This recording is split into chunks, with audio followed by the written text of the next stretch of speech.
व्याकरण का पहला पाठ भाषा एवं व्याकरण या भाषा, लिपि एवं व्याकरण का रिवीजन करवा रहा हूं। तो भाषा किसे कहते हैं?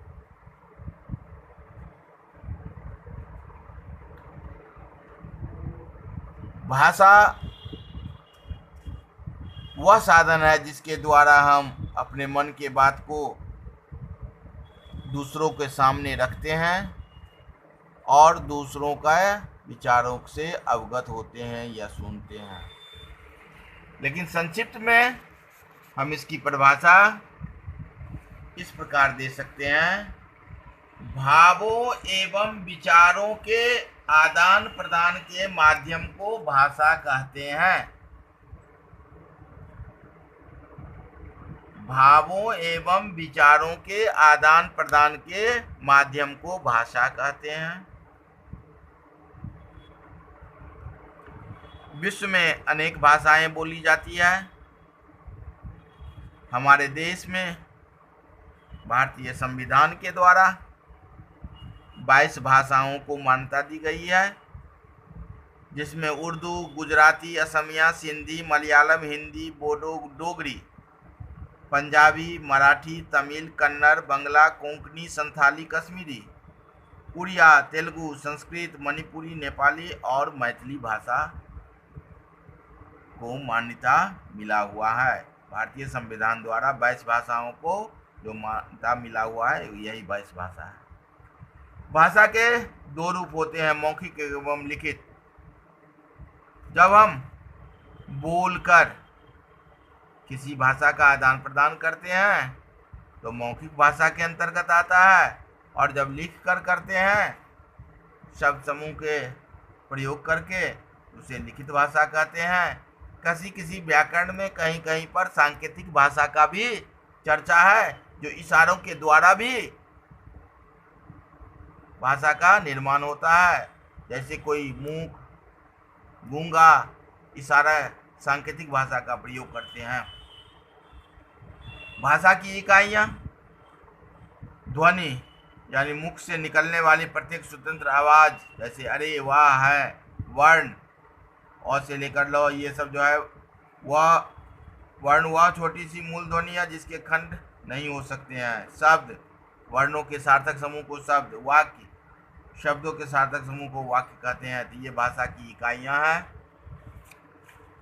व्याकरण, व्याकरण वह शास्त्र है जो हमें भाषा की शुद्ध रूप का ज्ञान कराता है, यानी भाषा की शुद्धता का ज्ञान कराने वाले शास्त्र को व्याकरण कहते हैं।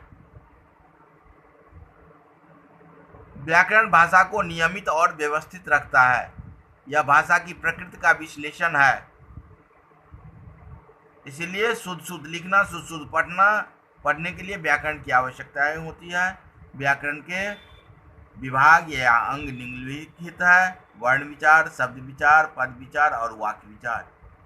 वर्ण विचार में वर्ण के आकार, उच्चारण, वर्गीकरण आदि आता है। शब्द विचार में शब्द के भेद, व्युत्पत्ति, रचना आता है। पद विचार में संज्ञा, सर्वनाम आदि पदों के स्वरूप का प्रयोग किया जाता है। और वाक्य विचार में वाक्य के भेद, उनके संबंध एवं विश्लेषण होता है। लिपि, वर्णों के चिन्हों को लिखने की विधि लिपि कहलाती है, यानी किसी भाषा को जो लिखते हैं जिस चिन्हों के द्वारा, वह लिपि कहलाती है। वर्णों के चिन्ह को लिखने की विधि को लिपि कहते हैं। जैसे हिंदी, संस्कृत देवनागरी लिपि में लिखी जाती है, उर्दू फारसी लिपि में लिखी जाती है, अंग्रेजी रोमन लिपि में लिखी जाती है, पंजाबी गुरुमुखी लिपि में लिखी जाती है। बोली, भाषा के क्षेत्रीय रूप को बोली कहते हैं। भाषा का क्षेत्र व्यापक होता है और बोली का क्षेत्र सीमित होता है। हरियाणवी, बुंदेली, कन्नौजी, छत्तीसगढ़ी, राजस्थानी, भोजपुरी आदि बोलियां हैं। हिंदी भाषा का महत्व भी है, यानी राजकाज, राष्ट्रभाषा, राजभाषा, मातृभाषा होती है। तो राजकाज जो होता है वह हिंदी के माध्यम से भारतवर्ष में होता है। 14 सितंबर 1949 को हिंदी को भारत में राजभाषा का दर्जा मिला था, इसीलिए प्रत्येक वर्ष 14 सितंबर को हिंदी दिवस के रूप में मनाते हैं। तो ये पहला चैप्टर है, इसका प्रश्न उत्तर सभी को समझा दिया गया है, और कहीं दिक्कत होगा तो बोलिएगा। इसका प्रश्न उत्तर भी लिखा दिया गया है, समझा दिया गया है, और ये रिवीजन के क्रम में एक बार हम समझा दिए हैं। किसी प्रकार की दिक्कत हो तो बोलना, व्हाट्सएप पर ये यूट्यूब लिंक पर जो है देना समस्या, तो उसका समाधान किया जाएगा। वैसे फिर समय आएगा तो रिवीजन करवाएंगे।